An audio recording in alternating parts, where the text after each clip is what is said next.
Hey Alex, good job on ABS so far. So I see here in the file that some of this are still pending. So basically what this means is if you go to the Focus Dual here in the original website is ES Global.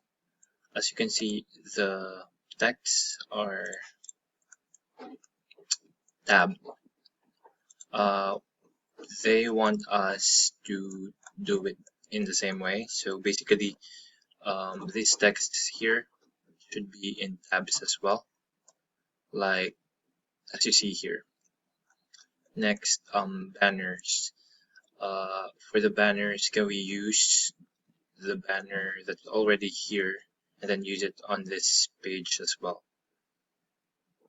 Same goes with the other products for Yuansang. For example, Porsche. It's also like this. So let's use the banner at the top and then tab the text and the images like this. Let me know if you have any questions. Thank you.